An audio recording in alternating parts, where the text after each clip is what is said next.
ndangosangana nayo video ndatoionawo man ndaionawo video iyoyo but mana ndikutozvishayawo kuti zvokunyatsofamba sei amana iwe isa intro shamana.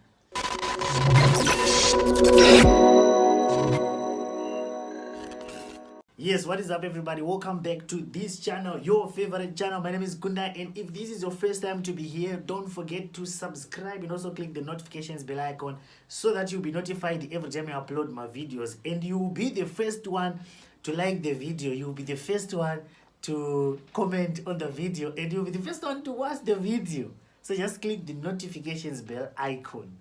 Right, inyaya yemukoma wangu anonzi Stunner. You know, Stunner wangu achita mavideo akawanda akasiyana siyana. And as you know, I haven't been really watching most of those videos. Ndasingaona chichi. But pane one yazoita noise. Zvosvika pakuti ndazombodza iyo ngoma Stunner achanzi ndarambidzwa kuita malive here chichi chine Instagram. Obviously Instagram haizvide.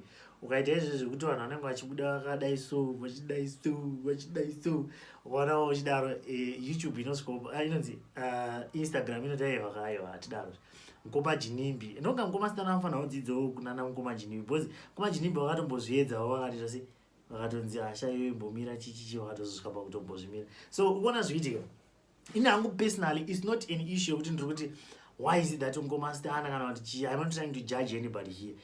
Mune munhu anoita zvanoda, we are all grown ups anoza saka iye wacho munhu anenge achibvisa hembe neari kubvisirwa nekuti sei that's their own issue.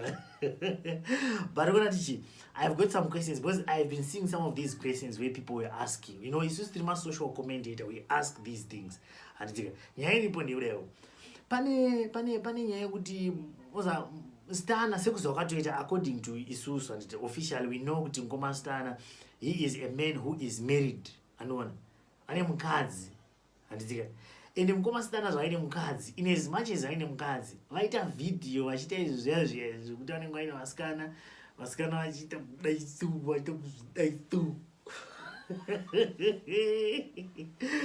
isisi vaitira zvozvidai mukoma Stunner ora tisikatasi kuti mukoma Stunner tiita kuti kumukadzi wacho anoti chii nazvo bose sekuzofanira iwewo kana uchiona this video uri mukadzi, what do you think, what do you say about this one? Kuti unoona because ndakatombonza vamwe vakadzi vachinzi vanotopopotera kuona murume achiningirina achiona kana zvaya zvinoonekwa pa wakadzikisa volume zvazvo waziziva zvatoona takaisa mafonzi muziki kana kuti wakadzikisa volume kuiswa pasi kudai so anzi mukadzi anototi akazviziva kuti murume akaona zvinhu anototi hasha kuzvima bhibho kudai so bhibho kudai kokuzoti uchiona munhu chaichai oza vai vatoziva kuti ndiyo kuAmerica zvokuti ini ndikaonekwawo ndichiona vanhu vanongoti hayaza ari kuona munhu akuAmerica pacho paachazoenda kunotsvaga munhu achimuona but kuona chi uyu munhu chaichai atori muno muZimbabwe kana kuti ari padhuze ameno like munhu yekuti unovatozoti ndeipi ndipe nhamba motoronga unosangana kuCape Town kana kumarondera chichi motoita tswimini namaunzwende.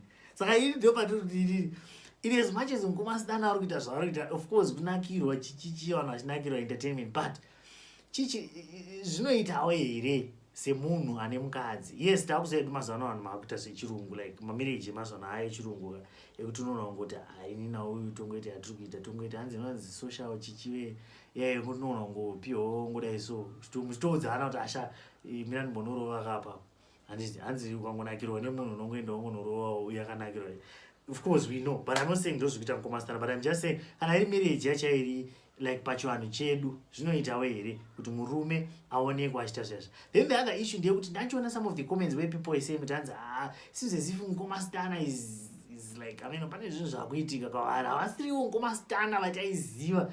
Unoziva mukoma Stunner vanga vari munhu wekuti unozati aiwa kadziva unza, but zvavakutanga kuita izvi manje vanhu vangoti uzati dziva ufutowo so hamena zvavangoita uza especially considering kuti dziva vanhu vekuti takakura kuti tiri kuprimary tichiziva kuti tiimba Stunner aramba xq aramba chichoise iko zvino manje mukoma Stunner vacho vaya zvavangoita chichichi vasikana vachibvisa hembe chichi auza hameno zvazvinongoitawo so angoriwo maquestions anga achitaurwa nevanhu. Obviously that's not me.